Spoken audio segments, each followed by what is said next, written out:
Mengingat satu lebih mudah dari mengingat yang banyak. Ini perlu kita ulang-ulang Pak, supaya mitos bahwa zikir susah itu hilang, sholat khusyuk susah itu hilang. Kenapa? Orang yang tidak khusyuk dia mengingat banyak di kepalanya, ingat anak, istri, kerjaan, semua dia ingat. Tapi orang yang khusyuk itu cuma ingat satu. Itu juga sebabnya kenapa orang khusyuk pada assalamualaikum, assalamualaikum, rehatnya bukan main. Ini yang Nabi katakan, arihna bis salah ya Bilal. Hei Bilal, rehatkan kami, hibur kami dengan salat. Kenapa? Salat hanya ingat Sang Maha Ahad. Allah sudah tegaskan, aku ini Ahad. Ahad itu lebih spesial daripada wahid. Ahad ini nggak bisa dibayang-bayangkan. Karena Ahad tidak bisa dibayangkan. Lalu gimana cara mengingatnya? Cara mengingat Allah itu gampang Pak. Mau tipsnya? Ini tips khusyuk sebenarnya, tapi dilatih setiap mau sholat. Maka kalau ke masjid jangan nunggu koma. Ke masjid itu sebelum orang azan kalau bisa. Kalau lagi nggak kerja ya, kalau lagi kerja ya minimal pas azannya. Apa yang dilakukan? Qat'u ma siwa. Jadi kalau ingin merasakan nikmatnya sholat, sederhana, potong kompas semua ingatan kepada yang lain. Ingat hanya yang satu, gak perlu diingat. Ini rumus. Selagi atau setiap kali orang melupakan makhluk, otomatis Khalik datang. Ini makna hadis qudsi, hadis Bukhari. Orang yang datang kepadaku sejengkal, aku datang kepadanya sehasta. Orang yang datang kepadaku berjalan, aku datang kepadanya berlari. Hadis sahih Imam Al-Bukhari, hadis sahih dari Nabi SAW dan dari Allah, qudsi. Kita sebut hadis qudsi. Ini maknanya. Jadi tugas kita bukan mengingat Allah. Antum ingat Allah, saya jamin bisa gila. Teman saya cuma mikirin tesis gila Pak. Apalagi mikirin, kita punya sahabat perempuan mikirin suaminya yang selingkuh, gila juga, bisa disembuhkan. Kenapa? Karena cintanya udah merasuk sampai ke darah dagingnya. Ketika suaminya selingkuh, waduh, tempat bergantung hatinya habis. Makanya harus belajar surat Al-Ikhlas dengan benar. Allahus Samad, Allah tempat bergantung. Yang kita bahas waktu di perumahan Puri ya. Ada tauhid samadiyah. Apa arti tauhid samadiyah? Tauhid qalbu hanya bergantung kepada Sang Maha pemilik qalbu. Jangan pernah gantungkan hati ke pasangan. Ini mulai malam ini coba katakan kepada hati, wahai hatiku, wahai jiwaku, gantungkan dirimu kepada yang punya qalbu, Allah Subhanahu wa taala. Sekali saja menggantungkan diri kepada pasangan, sekali saja menggantungkan harapan kepada bos, sekali saja menggantungkan harapan ke tempat bekerja, siap-siap ketika itu terlepas, rasanya nyawa ini akan melayang. Stres muncul. Saya 2011 mengalami itu. Kerja jadi peneliti di satu tempat, setahun diputus kontrak.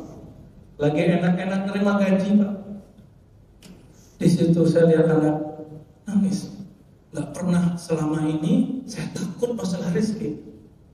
Tapi ternyata ketika orang udah safety zone, kalbu saya ternyata udah nyantol di kantor itu, nyantol di atasan saya itu. Maka yang sudah punya atasan, punya kantor, punya tempat bekerja, hatinya gantungkan kepada Rabb Allah Subhanahu wa ta'ala. Ini rahasianya kenapa ada sahabat Nabi ketika dia perang, dia satu rakaat, dua rakaat yang dibaca selalu qul huwallahu ahad Allahus samad lam yalid wa lam yulad wa lam yakul lahu. Setiap rakaat selesai ayat apa tutup pakai Al-Ikhlas. Akhirnya sahabat lain lapor, wahai Rasulullah, ini ada orang nyeleneh nih, katanya enggak pernah kami mengamalkan itu, kami tidak pernah melihat contoh itu. Lalu kemudian orang itu dikatakan oleh Nabi, tanyakan kepadanya kenapa dia baca surah Al-Ikhlas. Kemudian dijawab orang itu, wahai sahabatku, aku membaca Al-Ikhlas karena di situ ada sifat-sifat Allah. Seorang kekasih senang mengingat-ingat sifat kekasihnya, sifat kebaikan. Jadi kalau benar cinta kepada pasangan, kita ingat kebaikan atau keburukan. Nah, coba aja lihat kalau ada orang berumah tangga mulai hitung-hitung keburukan, kita bisa jamin beberapa bulan selesai Pak. Gak lama ya. Kalau tidak ada yang memperbaiki ini, tidak benar tauhid samadiyahnya, Allahus Samadnya, gak aman. Jadi yang sedang bermasalah keluarganya, coba renungi ayat ini lagi ya. Renungi ayat ini lagi. Maka kemudian Nabi mengatakan, akhbirku, kasih kabar dia. Nabi kan langsung ngomong, akhbirku, fa inna Allah yuhibbuhu. Allah jatuh cinta kepadanya karena dia cinta, suka menyebut sifat-sifat Allah Subhanahu wa ta'ala. Apa saudara katakan Allah? Kalau punya pasangan, ceritakan yang baik-baik kepada orang ya, dan jangan ceritakan semua juga. Keindahan tubuhnya jangan diceritakan, cantiknya jangan ceritakan, nanti ngiler teman kita ya. Nabi menyebut itu mujahir, orang yang membeberkan rahasia-rahasia pasangannya, dan itu hukumnya haram. Coba saudara makan Allah. Masih ada 7 menit ya. Apalagi kata beliau tentang al-ma'rifah. Jadi ma'rifat itu bukan teori. Kalau kita katakan di sini, ma'rifat itu connect kalbu dengan zikir, dengan yang punya zikir Allah SWT. Maka rumusnya adalah siapa yang disebut ahli ma'rifah? Orang yang berma'rifat tinggi. Orang yang berma'rifat tinggi adalah orang yang paling banyak zikirnya kepada Allah Subhanahu wa ta'ala. Nabi SAW berfirman, bersabda, iman itu 60-70 atau di dalam kalimatnya di situ, a'la qaulu la ilaha illallah. Yang paling luhur, paling tinggi adalah ekspresi keyakinan, rasa, ucapan la ilaha illallah. Ini yang dimaksud oleh kalimat Imam Ibn Amr al-Makki. Jadi kalau ingin melihat ahli zikir, ahli ma'rifat, lihat bibirnya hanya zikir, kalbunya langsung kepada Allah Subhanahu wa ta'ala. Ini sudah sholat, kalbunya masih kepada selain Allah ya. Udah zikir, tapi masih kemana-mana, keluyuran, kiri kanan. Itulah sebabnya kenapa orang sholat itu lelah. Banyak yang ingat. Kalau banyak pikiran capek nggak Pak? Capek. Tapi kalau orang hanya mengingat satu, dia tidak akan capek. Jadi tipsnya apa untuk khusyuk? Lupakan selainnya, lupakan makhluk. Simpan dengan kalimat Allahu Akbar. Apa makna Allahu Akbar? Ya Rabb, Engkau yang Maha Besar, istriku, suamiku, anakku, pekerjaanku, masalahku kecil, utangku kecilin semua. Masukin ke saku, simpan dulu. Ya? Baru kita takbir Allahu Akbar. Saya jamin nikmat. Tapi itu dilatih-latih, Pak. Dilatih kayak orang silat, masa langsung bisa? Orang belajar silat sekali pertemuan dapat nggak? Ya, ini kan baru teori nih. Saya bilangin ini cara mukul begini. Terus antum cobain di rumah sendiri. Langsung bisa? Enggak. Kalau bisa berkali-kali ketemu, dipraktekin langsung depan gurunya. Itu baru benar namanya tatbiqul dzikr, ya, penerapan zikir. Ada bagian terakhir beliau mengatakan, apa itu ma'rifat? Kita bagian berikutnya. Al-ma'rifatu sihhatu tawakkuli 'ala Allah. Ma'rifat yang sebenarnya, orang yang berilmu sebenarnya bukan orang yang banyak hafal Quran dan hadis. Saya diizinkan Allah menghafalkan banyak hadis. Keduluan Pak, akhirnya Qurannya telat. Qurannya masih progres, masih mau menyempurnakan. Tapi hadisnya banyak, alhamdulillah. Kalau ada orang nanya apa, di sini rata-rata Allah izinkan muncul sekian hadis di kepala saya. Namun ternyata beliau bilang apa?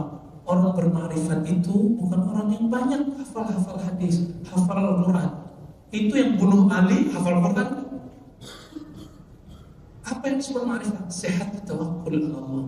Ketika dia penyerahan dirinya total kepada Allah Subhanahu wa ta'ala. Coba lihat, antum hafal Quran, pertama enggak tawakalnya.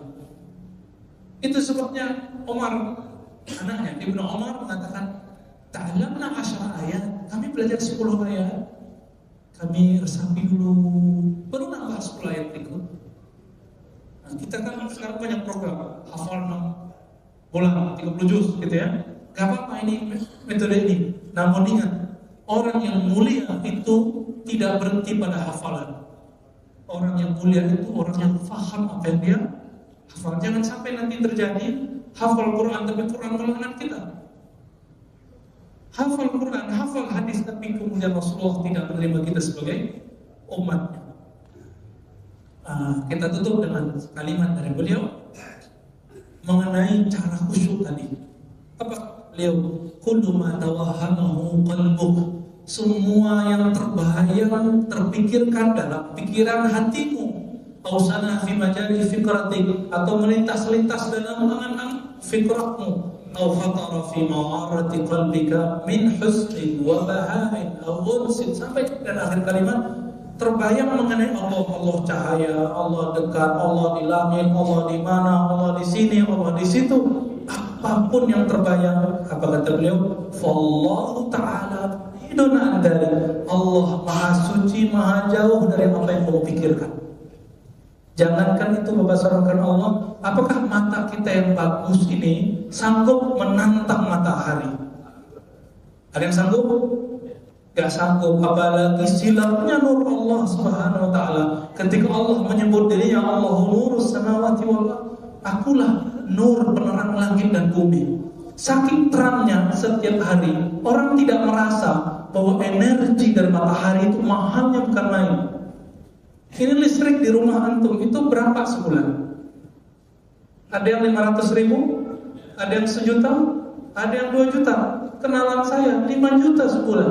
Karena rumahnya 3 petak.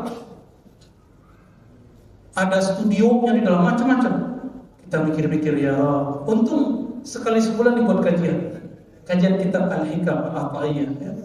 Di ujung kita buat, jadi mic-nya semuanya kita pakai untuk zikir supaya berkah. Kalau nggak, dia nyanyi mulu.